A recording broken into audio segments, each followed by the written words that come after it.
வணக்கம். புதுச்சேரி மாநிலம் பூர்ணாபுரம் என்ற கிராமத்தில் நாங்கள் வசிக்கிறோம். என்னோடய பேர் பழனிவேல். இப்போ நாங்கள் என்னோடய கிளப் ஆரம்பித்து 23 ஆண்டுகள் ஆகுது. மாமல்லன் சிலம்பம் மற்றும் நாட்டுப்புற கலை வளர்ச்சி கழகம் என்ற ஒரு இன்ஸ்டியூட்டை நாங்கள் ஆரம்பித்து 23 வருஷம் ஆகுது. இந்த கலையில் நான் ஒரு 40 வருஷமாக இருக்கேன். 1985 சிறு வயதுலேருந்து இந்த கலையில் எனக்கு ஈடுபாடு இருந்ததுனால இந்த கலையில் நம்ம தொடர்ந்து பயிற்சி பண்ணி வரோம்.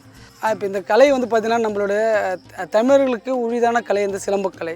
மனிதன் உருவான காலத்திலேருந்து இந்த கலைகளும் நம்ம கூட பயன் இருக்குது. ஏன்னா இது தற்காப்பு கலை மட்டும் இல்லாமல் வாழ்விலுக்கு இந்த கலை பயன்படுது. ஆதி மனிதன் காலத்திலிருந்து இன்று வரை இந்த கலை பயன்படுது. ஒரு உதாரணம் முடிமன்னர் கரத்தில் இருக்கும் முனிகள் தன்னை மண்ணாக ஓட்டி வைக்கும் மாதர் சொல் கேட்க வைக்கும் மடக்கும் மாட்டை தலைநருக்கும் படிப்புண்டாகும் வழித்துணையாகும் கிழவருக்கு இடுப்பாக நடை கொடுக்கும் என்று போருக்கு புறப்பட்டாராம் பாண்டிய நாட்டு மன்னர். இந்த சிலம்பக்கலையை அதிகமாக ஆதி மனிதன் காலத்திலேருந்து போர்க்கலைக்கு அதிகமாக பயன்படுத்தினு இந்த சேர சோழ பாண்டிய மன்னர் காலத்தில் தான் அந்த கலைகள் அதிக முக்கியத்துவம் கொடுக்கப்பட்டது. அந்த காலகட்டத்தில் பாண்டிய நாட்டு மன்னர் தான் இந்த சிலம்பத்துக்கு அதிகமான முக்கியத்துவம் தரப்படியை உருவாக்கினவர். அதில் இன்னொரு பகுதி பார்த்திங்கன்னா சிலம்பமும் குத்துவரிசையும் ரெண்டு கை போல் 2 கண்ணு போன்றது. ஏன்னா கை பயிற்சி கம்பு பயிற்சி. அப்போ சோழ மன்னர்கள் ராஜேந்திர சோழன் ராஜராஜ சோழன் காலத்தில் குத்துவரிசைக்கு இம்பார்ட்டன்ட் கொடுத்தாங்க. அவங்களும் கடல் தாண்டி போர் புரிஞ்சு சில சாதனைகள் படிச்சிருக்காங்க. அப்போ அந்த வகையில் இந்த 4 மன்னர்கள் காலத்தில் தான் இந்த சிலம்பக்கலை வளர்க்கப்படுது. பல்லவ மன்னர்கள் மகாபலிபுரம், சேர மன்னர்கள் கேரளா, அந்த கன்னியாகுமரி டிஸ்ட்ரிக்ட். அந்த வகையில் இந்த வட தமிழகத்தில் சிலம்பமும் குத்துவரிசமும் எப்போவுமே ஒன்றாக இணைஞ்சு மக்களுக்கு நம்ம மாணவர்களுக்கு பயிற்சி விட்டுருக்கோம். இப்போ இந்த கலை இது ஒரு கிராமத்து கலைகள். இது கிராமத்தில் தான் அதிகமாக பயணிப்பாங்க. அந்த காலத்தில் அந்த கலையை மறைச்சி சொல்லிக் கொடுப்பாங்க. அப்போ அந்தமாதிரி சொல்லிக் கொடுக்குற காலத்தில் நாங்கள் சிறு வயதில் அப்படியே எட்டி கொஞ்சம் வேடிக்கை மறைஞ்சிருந்து பார்ப்போம். ஏன்னா சிறுவர்கள் அந்த காலத்தில் இந்த கலையை கற்று தர மாட்டாங்க. ஏன்னா இன்றைக்கி இது ஸ்போர்ட்ஸ் ஆனதுனால நம்ம அங்கீகரிக்கிறோம். அன்றைக்கி கிடையாது. அன்றைக்கி ஒரு 18 வயசு 15 வயசுக்கு மேலே தான் இந்த கலையை கற்றுக் கொடுப்பாங்க.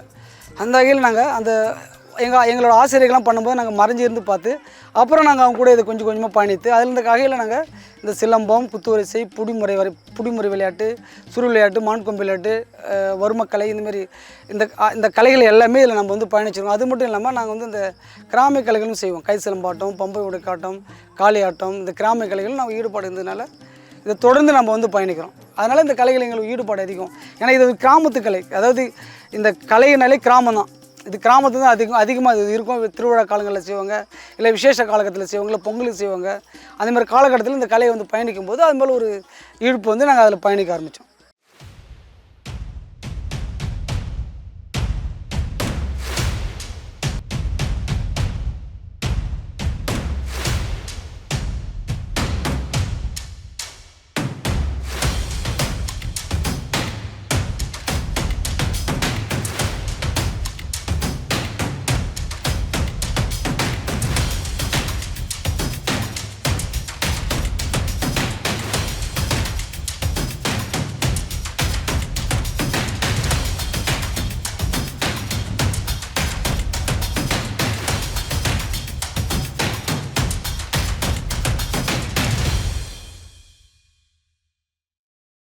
இந்த கலைகள் நாங்கள் ஈடுபாடு கொண்டது ஆரம்ப காலத்தில் திருவிழா காலங்களில் செய்வோம். ஏன்னா அது அப்போ தான் அதை வெளிப்படுத்துவாங்க. அதுக்கப்புறம் அரசு நிகழ்ச்சிகளில் எங்களுக்கு அப்போவே அந்த காலகட்டத்தில் என்னோடய ஆசிரியர் சிலம்பு சேகர், இந்தமாரி சிலம்பு சேகர், ராஜாராம், தனியாசலம், இவங்க குழந்தைவேலு, வெற்றிவேலு இவங்கெல்லாம் இருக்கிற காலகட்டத்தில் எங்களுக்கு இந்த அரசு விழாக்களில் வெளிக்கொண்டு போய் செய்வாங்க. அப்போ இந்த கலைகள் நாங்கள் மாணவர்களை வெளிக்கொண்டு போய் காட்டுறதுக்கு அரசும் எங்களுக்கு கொஞ்சம் சப்போர்ட் இருந்ததுனால இந்த கலைகள் எங்களுக்கு ஈஸியாக வெளிக்கொண்டு போய் செய்யறதுக்கு எனக்கு அந்த வாய்ப்பே கிடச்சிது. அப்புறம் குறிப்பிட்ட காலத்துக்கு அப்புறம் ஒரு 20-25 வருஷம் ஆண்டுகளமாக இந்த சிலம்பம் ஸ்போர்ட்ஸ் ஆனதுனாலையும் இந்த கலைகளை மாணவர்கள் காம்படிஷன் கொண்டு போது ஒரு வாய்ப்பு அது பயன்படுது. இதன் மூலியமாக தான் அந்த கலையை நம்ம மாணவர்களுக்கு கற்றுக் கொடுத்து வெளியே கொண்டு போய் அவனோட கலைத்திறனை வளர்த்துக்கிறதுக்கு நம்ம உதவியாக இருக்குது. இப்போ பள்ளிக்கூடத்துலேயும் இந்த பள்ளிகளிலும் இந்த கலையை வகுப்பாடமாக கொஞ்சம் எடுக்கப்படுறதுல இந்த மாணவர்களுக்கு அதில் வேலை வாய்ப்பும் இன்றைக்கி ஒரு கொடுக்குற சூழ்நிலைக்கு வந்துட்டோம். அதனால் அது எல்லா வகையிலும் இப்போ பயன்படுது. அது எல்லாத்துக்கும் யூஸ்ஃபுல்லாக இருக்குது. ஹெல்த்துக்கு மட்டும் இல்லாமல் வாழ்வுக்கு இது பயன்படுது. இந்த கலையை பார்த்தீங்கன்னாக்கா இது ஒரு பெரிய வரலாறாக நம்ம சொல்லிக்கினே போகலாம். ஆனால் இந்த கலையை நான் கிட்டத்தட்ட ஒரு 25,000 மாணவர்கள் மேலே கற்றுக் கொடுத்துருப்பேன். ஏன்னா 40 வருஷம். இப்போ என்னோடய மாணவர்களுக்கு கிட்டத்தட்ட என்னோடய சீனியர் ஸ்டூடெண்ட்டே ஒரு 100 பேர் இருப்பாங்க. இன்றைக்கி கிட்டத்தட்ட ஒரு 20-25 மாணவர்கள் சிலம்பம் கிளாஸ் எடுக்கிறாங்க வெளியில். இப்போ அந்த வகையில் இந்த கலையை ஒவ்வொரு மாணவர்களும் அவங்கவுங்க ஒரு 100 மாணவர் 200 மாணவர்கள் உருவாக்கின்னு தான் இருக்காங்க. இந்த கலையில் இப்போ நல்ல வரவேற்பு இருக்குது. இந்த கலையில் மாணவர்களுக்கு ஃபார்ம் 2 சர்டிஃபிகேட் இல்லாட்டாலும் இது ஒரு உடல் வலிமைக்காக அந்த கலையை மாணவிகள் இப்போ நிறைய பேர் வந்து கல்யாணம் ஆனவங்களாம் இந்த கலைகளை பயிற்சி பண்ணாங்கன்னா ஹெல்த்துக்காக இதை வச்சு அவங்க ஒன்றும் பண்ண போகிறதில்ல. அப்படின்னாலும் அவங்களுக்கு தன்னை பாதுகாத்துறதுக்கு பெண்களுக்கு வந்து செல்ஃப் டிஃபென்ஸுக்கு அது கலை பயன்படுது, தேவைப்படுது. அப்போ அதனால் வந்து கற்றுக்குறாங்க. உடல் ஆரோக்கியத்துக்கும் தன்னை பாதுகாத்துக்கிறதுக்கும் மற்றவங்களுக்கு உதவியாக இருக்கிறதுக்கும் அந்த கலை வந்து ஒரு பயனுள்ளதாக இருக்குது. அதனால தான் இது வந்து இந்த சிலம்பக்கலை இது ஒரு வைப்ரேஷன் உண்டு.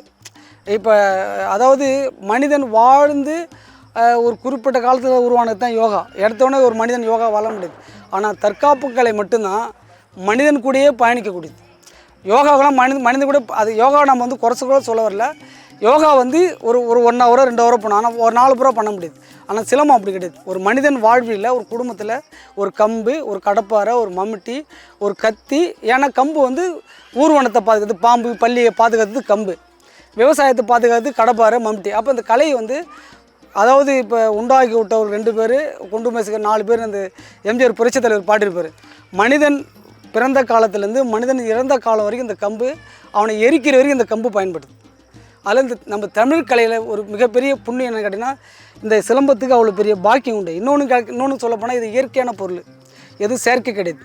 அப்போ இதை நம்ம வந்து பயணிக்கும்போது இந்த கலையோட தன்மைகளையும் அதனோட தொன்மைகளையும் நம்ம மாணவர்களுக்கு நம்ம நினைக்கிறோம். வந்து இப்போ கராத்தே, கும்பு, ஜூடோ வந்தால் கூட, ஆனால் நம்மளோட பாரம்பரியம் எப்படி தமிழை நம்ம அழிச்சின்னு வரோமோ அதுமாதிரி இந்த கலையும் அழிச்சிடணும். ஆக்சுவலி இதை வச்சு நம்ம வாழ போகிறது தேவையில்ல. தன்னை பாதுகாத்துக்கிறதுக்கும் தன்னை சார்ந்தவங்களை பாதுகாக்கிறதுக்கும் மற்றவங்களுக்கு இந்த கலை ஒரு சின்ன ஒரு தப்புனா இருந்தால் கூட இது போய் கேட்கும், ஏன் தப்பு சரின்னு கேட்கும், நியாயமாக இருக்கும், நேர்மையாக இருக்கும், தன்னம்பிக்கை கொடுக்கும். அவன் யார்கிட்டையும் ஒரு உதவி கேட்க மாட்டான். ஏன்னா அந்த கலை இது கொடுத்துருக்கு. ஏன்னா நாங்களும் சின்ன வயசில் ரொம்ப ஏழையாக இருந்து தான் கஷ்டப்பட்டு இந்த கலையை இன்றைக்கி எந்த கெட்ட பழகம் இல்லாமல் இன்றைக்கி நான் வந்து இந்தியா கவர்மெண்ட்டால் 2004 சிறந்த இளைஞருக்கான நேரு கந்தராவில் வாங்கினேன். 2012 கலைமாமணி வாங்கினேன் பாண்டிச்சேரி கவர்மெண்ட்டில். சென்ற ஆண்டு 2003 ஜனாதிபதி திரௌபதி முர்மு அம்மாக்கிட்ட புரஸ்கார் அவார்டு, சங்கீத நாடக அகாடமியில் புரஸ்கார் அவார்டு வாங்கினேன். இவ்வளோவும் எனக்கு கிடைச்சிது இந்த கலையால். நான் பள்ளிக்கூடம் போவதால் நான் 7ஆம் கிளாஸ் தான் படிச்சிருந்தாலும் இந்த கலை இன்றைக்கி என்னை வாழ்வியில் உயர்த்தி இன்றைக்கி உலகம் பூரா தெரிஞ்சு எல்லோரும் இன்றைக்கி நம்மளை தேடி வராங்க அப்படின்னா இந்த கலை. அப்போ இந்த கலையை நம்ம தமிழோட கலை எந்த அளவுக்கு இருக்குது. இப்போ நம்ம நிறைய வரலாறு சொல்லுவோம், ஆனால் 22,000 நாடி நரம்புகளை பலப்படுத்தக்கூடிய ஒரே சக்தி இந்த கம்புக்கு மட்டும்தான் உண்டு. இப்போ வெளிநாடு இப்போ இந்தியாவில் பார்த்தீங்கன்னா கிட்டத்தட்ட நான் ஒரு 24 மாநிலத்தில் வந்து அரசு நிகழ்ச்சிகள் வந்து பண்ணியிருக்கேன். ஏன்னா அரசு நிகழ்ச்சியில் கிட்டத்தட்ட 37 ஆண்டுகளாக நான் பண்ணுறேன். இந்த கலை விழா கலை நிகழ்ச்சிகள் பண்ணுறேன். அந்த வகையில் 2019 துபாயில் போய் ஒரு மாதம் சிலம்பத்தை கற்றுக் கொடுத்துட்டு வந்தேன். சென்ற ஆண்டு வந்து ஃப்ரான்ஸில் போயிட்டு ஒரு 20 நாள் ஃப்ரான்ஸில் தங்கி இந்த அடிஜாஸ் அரினா அப்படின்ற ஒரு வேர்ல்டு 36 நாடுகள் கலந்துக்கினேன். அந்த தற்காப்பு கலை காம்படிஷனில் நாங்கள் சிலம்பமும் ஒரு வில்லேஜிலேருந்து போய் அங்கே பார்ட்டிசிபேட் பண்ணி நல்ல ஒரு நேம் எடுத்துன்னு வந்தோம். அது எங்களுக்கு ஒரு வாழ்க்கையில் ஒரு உலக அளவில் இந்த கலையை கொண்டு போய் சேர்த்துருக்கிறோம் அப்படின்றதுல அது ஒரு மிகப்பெரிய ஒரு பெருமையாக நாங்கள் நினைக்கிறோம். ஏன்னா தமிழர்களை வெளி உலகத்துக்கு தெரியாமல் போனாலும் இதன் மூலிமா இந்த கலைகள் மூலமாக எங்கள் மூலியமாகவும் இந்த கலைகளை வெளியுறத்தில் கொண்டு போனதை நாங்கள் பெருமையாகவும் நினைக்கிறோம். அது தமிழனுக்கு ஒரு பெருமைன்றதை நாங்கள் உணர்கிறோம். இப்போ இவங்கெல்லாம் வந்து என்னோடய மாணவர்கள் வந்து பார்த்திங்கன்னா இவங்கெல்லாம் வந்து பேரண்ட்டு, இவங்கெல்லாம் அதாவது பிள்ளைகளோடு வரும்போது இந்த கலையில் அவங்க வந்து பயணிக்கிறதுக்கு இது வந்து பயனுள்ளதாக இருந்தது. இப்போ அவங்களும் செல்ஃப் டிஃபென்ஸ், அதாவது உடம்பை பாதுகாத்துக்கிறதுக்கு தன் பலத்தை பலமாக்கிக்கிறதுக்கும் அந்த கலையை செய்கிறாங்க. இப்போ வந்து கீழ்வாரல் மேல்வாரல் அப்படின்னு அந்த சுத்தம் செஞ்சு கட்ட போகிறாங்க. அது எப்படின்னு பாருங்கள். அதுன்னா வாரல் அப்படின்னா அடித்தல், மேல் வாரல் அப்படின்னா மறித்தல். அதாவது எப்படி நம்ம வந்து குத்து கட்டுன்னு செய்கிறோமோ அதுமாரி வாரல், இப்படி வாரல் அப்படின்னா இது மறித்தல். அந்த 2 சுற்று தான் முக்கியமான சுற்று சிலம்பத்துக்கு. அது செய்ய வைக்கிறேன் பாருங்கள். கீழ் வாரல் சுற்றுங்க. இது உடம்புக்கு ரொம்ப நல்லாயிருக்கும், நர்வஸ் சிஸ்டத்துக்கு ரொம்ப ஆக்டிவாக இருக்கும். பாருங்கள் எவ்வளோ அழகாகவும் வலிமையாகவும் சுற்றுறாங்க பாருங்கள். இப்போ மேல் வாரல் செய்யுங்க.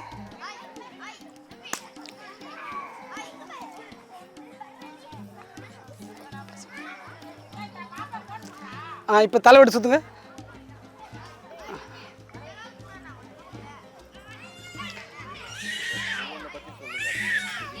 பாருங்கள் இது வந்து தலைவெட்டு. இது வந்து பார்த்தீங்கன்னா இப்போ வந்து ஸ்பைனல் கார்டுக்கு வந்து ரொம்ப நல்லாயிருக்கும்.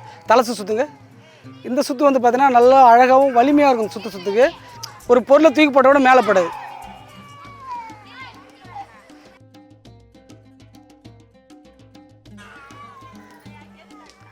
இப்போ இது வந்து பார்த்தீங்கன்னா இடுப்பு பகுதிக்கு ரொம்ப பலன்ஸ் இருக்கும். பகுல் மேலே வச்சுங்க. ரைட், வீச்சு நில்லுங்க பார்ப்போம். கேப் விட்டு நில்லுங்க, வீச்சு செய்யுங்க பார்ப்போம். வீச் செய்யுங்க. இப்படி செய்யுங்க. சைடில் கால் போட்டு நில்லுங்க.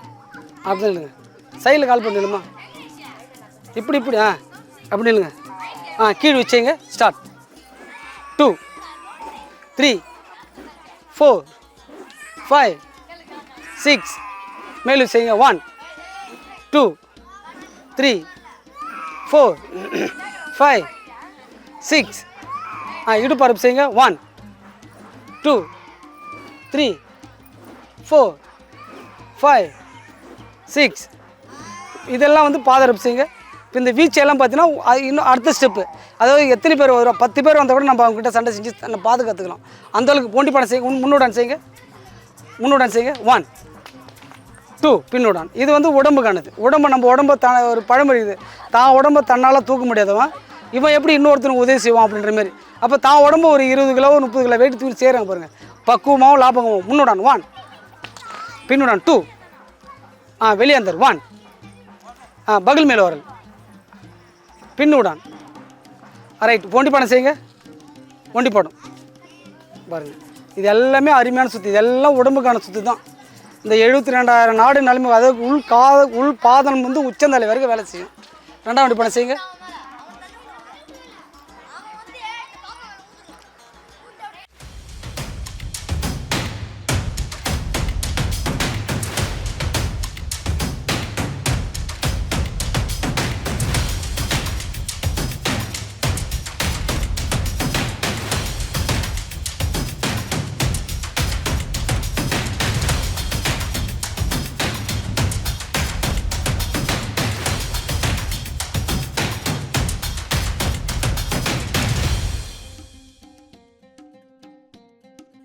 என்னோடய மாஸ்டர் ஃப்ரான்ஸில் இருக்கிறாங்க. இந்த கலையில் வந்து கிட்டத்தட்ட அவங்க ஒரு 45-50 ஆண்டு காலமாக, ஒரு 40 வருஷத்துக்கு மேலே இந்த கலையில் இருக்காங்க. ஏன்னா இவங்க வந்து பூர்வீகம் வந்து ஃப்ரான்ஸாக இருந்தாலும் தமிழர்கள், இவங்களும் தமிழ், நம்ம பாண்டிச்சேரி மாநிலத்தில் சேர்ந்தவங்க தான் இவங்களும். அதில் இந்த கலையை ஈடுபடாகி அப்புறம் அவங்க ஃப்ரான்ஸில் போய் இந்த கலையில் கிட்டத்தட்ட ஒரு 40-50 ஆண்டு காலமாக ஃப்ரான்ஸில் இருக்காங்க. இந்த கலையை அவங்க உலக அளவில் இந்த கலையை வந்து சிலம்பவும் குத்து வரிசையை உலக அளவில் கற்றுக் கொடுக்குறாங்க. இவர் பேர் வந்து பாபு. வணக்கம், என் பேர் பாபு. நான் வந்து பூர்வீகம் பாண்டிச்சேரி. எனக்கு இப்போ 60 வயது ஆகுது. 18 வயசுலேருந்து கற்றுக்கிட்டேன்ட்டு சொல்லலாம். அதுக்கு முன்னாடி வந்து யோகா பண்ணியிருக்கேன். ரிலாக்ஸேஷன், மெடிடேஷன் இதெல்லாம் வந்து கலந்து அப்படி தொடர்ச்சியாக வரோம். நான் இப்போது தற்சமயம் 40 வருஷமாக ஃப்ரான்ஸில் இருக்கிறேன். எனக்கு கற்றுக் கொடுத்த ஆசான் வாத்தியாரெலாம் வந்து கலியபெருமாள், திருஞான சம்பந்தர், வெங்கடேசன், இவங்கெல்லாம் வந்து பண்ணி கொடுத்துருக்குறாங்க. அவங்க வந்து இப்போ பூர்வீகம் பாண்டிச்சேரி, ஃப்ரான்ஸ்லேயே வந்து இருக்கிறாங்க. அப்புறம் திருஞான சம்பந்தர் அவர் இல்லை நம்ம கூட, அவர் பாடத்தை தான் இன்றைக்கி வந்து பசங்களுக்கு முறையாக உலகத்துக்கு வந்து தெரிவிக்கிறதுக்காக வந்து அதோடைய வரலாறு வந்து ரொம்ப தூரம், ஆனால் கிட்டேயாக இருக்குது. சிங்கள முறைன்னு சொல்கிறது, இதுவே வந்து லட்டி முறைன்னு சொல்கிறது. அப்புறம் அடி வரிசை, குத்து வரிசை இதெல்லாம் வந்து கலந்து வரோம். பல்லவ மன்னர்கள் வந்து கைப்போர் முறை நல்ல பேர், கையால் சண்டை செஞ்சுருக்காங்க. அந்த பக்கம் தான், இந்த பக்கத்தில் தான் அது குஸ்தின்னு சொல்கிறாங்க. தஞ்சாவூருக்கு இந்தாண்ட அவர் வந்து குத்து விளையாட்டு வந்து பண்ணியிருக்காரு.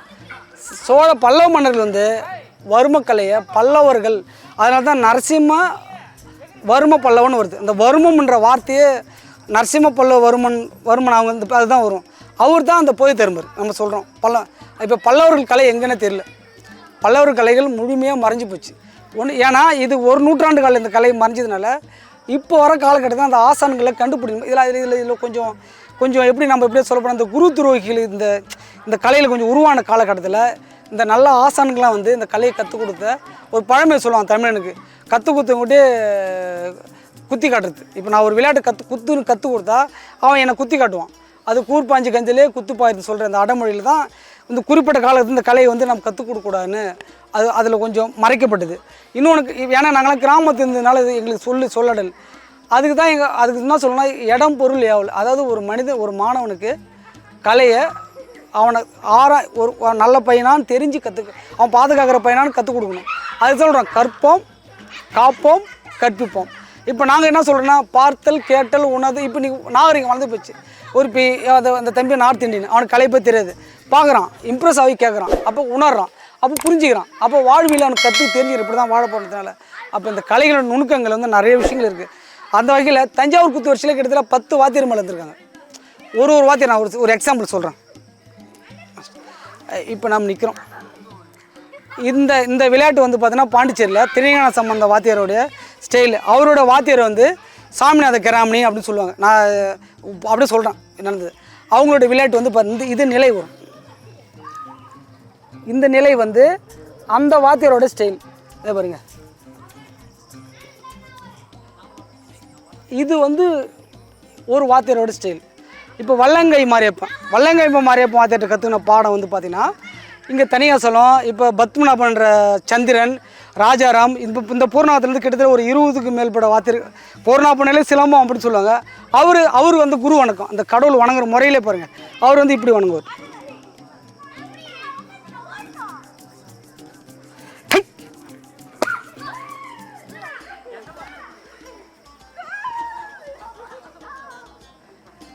இது வந்து வல்லங்கை மாரியப்பன் தஞ்சாவூர் குத்து வருஷம் போனோம். அதுவும் நான் ஏற்கனவே செஞ்சதும் தஞ்சாவூர் குத்து வருஷம் போனோம். அந்த கலை எனக்கு கற்றுக் கொடுத்தவர் திருஞான சம்பந்த வாத்தியார். விளையாட்டு வந்து மகேஸ்வரன், பாபு, இப்போ நிஜாம், இவங்கெல்லாம் வந்து என் கூட எனக்கு கற்றுக் கொடுத்தவங்க இந்த கலைக்காக. இப்போ இது வந்து பார்த்தீங்கன்னா சட்டமுத்து வாத்தியார், சட்டமுத்து கராமணின்னு சொல்லுவாங்க. அவரும் தஞ்சாவூர். அவர் வந்து பார்த்திங்கன்னா இப்போ நிற்பார். இப்போ எதிரி கூப்பிடுவாங்க, எதிரி கூட்டு குத்து காட்டி இப்படி கூப்பிடுவாங்க சவாலுக்கு. அப்படி கூட்டு அப்படி வந்து நிலையை பிடிச்சி எடுத்து நிலையை நிற்பாங்க, இப்படி செய்வாங்க. இதில் வந்து இன்னொரு வாத்தியார், இப்போ சிலம்பு சேகர்னு ஒரு வாத்தியார் இருந்தார். அவர் வந்து என்ன பண்ணுவார்னா இப்படியே நிற்பாங்க,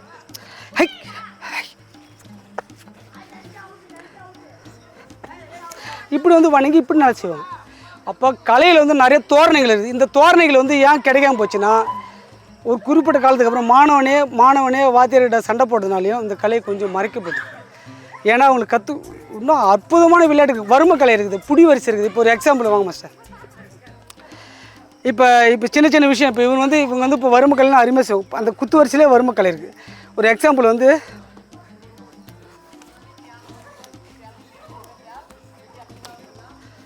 இது. இப்போ நான் கொடுக்குறேன் தேவர். இப்போ வந்து நம்ம இந்த மூமெண்ட்ஸ் வந்து பிரிஞ்சு போய் இப்போ நிற்போம். இப்போ நான் குத்துறேன் வச்சு பாருங்க இந்தா.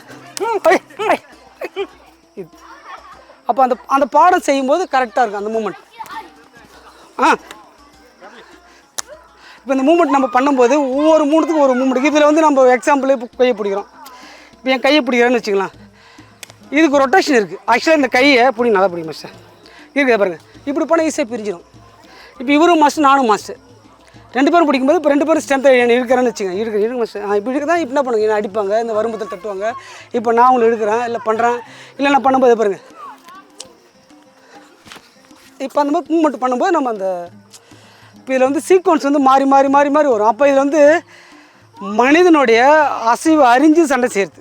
ஒரு பாடங்கள் நம்ம செய்யும்போது ஒரு விதமாக நம்ம வந்து செஞ்சு காட்டலாம். அப்போ இப்போ இன்னொரு வாத்தியார் வந்து இப்போ சிதம்பரம் இறந்துட்டார். அவர் வந்து சைதலி இப்படி செய்வாங்க. இது ராஜநிலை. எவர் இப்படி செய்வாங்க. அப்படி வந்து உட்காந்து பழக்கம் இருக்குது. ஒரு கலையிலும் ஒரு நுணுக்கங்கள் இருக்குது. இது நம்ம பாரம்பரியமாக அதுதான் அந்த குறுக்குலாம் ரெடி பண்ணுறோம். பாரம்பரியம் இருக்கணும். ஆனால் பாரம்பரியம் இருக்குதான்னு கேட்டால் இன்றைக்கி இல்லை. இன்றைக்கி எல்லாம் நம்ம இன்டர்நேஷ்னல் சிலம்பம், அந்த சிலம்பம்னு ஆரம்பிக்கிறோம். ஆனால் கலையை நம்ம கற்றுக் கொடுக்குறோம்னா அந்த கலைகள் கிடைக்கணும்னா கிராமத்தில் தான் கிடைக்கும். அப்போ நல்ல கலை தெரிஞ்ச ஆசான் மார்க்கிட்ட கிடைக்கணும். இப்போ இவங்க ஃப்ரான்ஸில் வளர்க்குறாங்க, நான் இப்போ இங்கே வளர்க்குறேன். அப்போ ஒரே மாதிரி இருக்கணும். அப்போ இந்த கலைக்கு வந்து ஒரே மாதிரி தோரணைகள் கிடையாது. என்ன ரீசன் கேட்டிங்கன்னா, இங்கே கலைக்கு வந்து இப்போ கரையத்தேன்னு வச்சுக்கலாம் ஓஸ், இங்கே அப்படி கிடையாது. இப்போ இவர் வந்து இப்படி செஞ்சார், ஒரு வாத்தியார் இப்படி செய்கிறார், ஒரு வாத்தியார் இப்படி செய்கிறார். அப்போ ஒவ்வொரு வாத்தியார் ஒரு நுணுக்கத்தை செய்யும்போது எதை ஃபாலோ பண்ணுவோம் மாணவன்? அப்போ அடிப்படையாக நம்ம ஒரு கல்வி சிஸ்டத்தை நம்ம வகுக்கணும். இப்போ தமிழ்நாட்டில் தேசங்கள் தோறும் பாஷைகள் ஒரு மாவட்டத்தில் ஒரு பாஷைகள் இருந்தாலும் ஆனால் அம்மான்றது ஒன்று தான் தமிழில். அப்படி இருக்கும்போது இந்த சிலம்பத்தில் அந்தமாரி நம்ம உருவாக்க முடியாத காரணம் கேட்டினா, 4 அரசர்கள், பெரிய அரசர்கள் வாழ்ந்த இந்த பெரிய தேசத்தில் தமிழ்நாட்டில் இந்த கலைகள் பிரிஞ்சு போச்சு. பிரிஞ்சு போனதில் இந்த கலையை நம்ம வடிவமைக்கிறதுக்கு ரொம்ப சிரமமாக இருக்குது. அப்போ எங்களாலே 40 வருஷம் இப்போ உருவாக்கும் போது இதை வளர்க்க ரொம்ப சிரமப்படணும். இதை புரிய வைக்க முடியல. இப்போ சொல்லுவாங்க, இப்போ ஒரு 4 நெல் தான், திசை 4 கோணம் 8 வசம் 16 இந்த கலையில் இருக்குது. ஒரு அச்சரம் இருக்குது. இப்போ திசை 4 வேதம் 4 குத்து 4ன்னு இருக்குது. இது இயற்கையில் திசை 4 வேதம் 4 வேதம் இருக்குது. அப்போ குத்து 4 அது எப்படின்னா ஒருத்தனை குத்தலாம், உதைக்கலாம், அரையலாம், வெட்டலாம், கட்டலாம், உதைக்கலாம். இந்த 4 தான் எப்படி செஞ்சு ஒரு மனுஷனா குத்த முடியும், வெட்ட முடியும், உதைக்க முடியும், அப்புறம் கட்ட முடியும். 4. அப்போ இந்த 4லேருந்து தான் 40 வகையான கலைகள் வந்து உருவாகுது. அப்போ இந்த கலைகளை வளர்க்கணும் அப்படின்னா கிராமங்கள் தேடி கலையை ப்ராப்பராக அன்றைக்கி ஒரு மண்டலம்னா 12 வருஷம் வந்தது. நீ கலையில் இருக்கு, ஏன் நம்மள்கிட்ட இல்லை, நம்மகிட்ட மறைஞ்சு போச்சு. நாம் இன்றைக்கி 2 மாதத்தில் 3 மாதத்தில் ஒரு வாத்தியார் ஆயிரும்.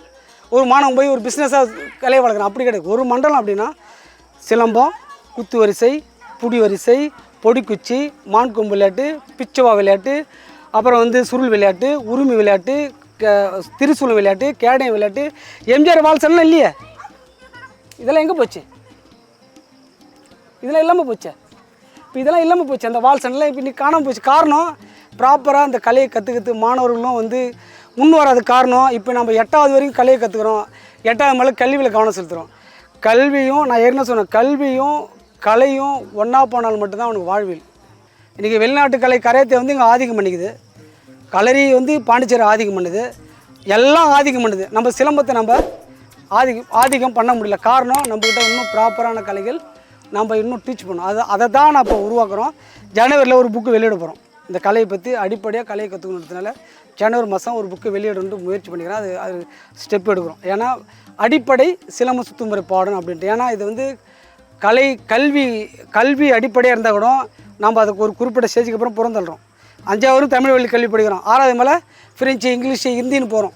ஏன்னா அது வாழ்விலுக்கு தேவைப்படுது. அப்போ நம்ம தேடுறோம். இந்த கலையில் கற்று நம்ம என்ன பண்ணுறது அப்படின்னு எல்லாரும் கேட்குறோம். இந்த கலை கற்று என் பிள்ளை கற்று என்ன பண்ண போகிறோன்னா ஆரோக்கியமாக இருக்க போகிறோம். ஆரோக்கியத்துக்கு தானே இந்த கலை. அப்போ நான் மாணவர் பருவத்தில் என்னென்னா அறிவு சார்ந்த கல்வி, ஆரோக்கியமான உடற்பயிற்சி, ஆரோக்கியமான உணவு முறைகள், இது 3 கொடுத்தா அன்றைக்கி 90 வயசு வாழலாமே. அப்போ இந்த பாடத்திட்டங்கள் எப்படி இருக்குதோ அது மாதிரி கல்வியும் கலையும் என்றைக்கு சமபலமாக மூவ் பண்ணுதோ அன்றைக்கி இந்த மாணவனும் உலகளவில் பேசப்படுவான், இந்த கலையும் உலகளத்தில் பேசப்படும். பாண்டி பாட்காஸ்ட் யூடியூப் சேனலை சப்ஸ்கிரைப் செய்யுங்க. ட்விட்டர், ஃபேஸ்புக், இன்ஸ்டாகிராமில் தொடருங்க.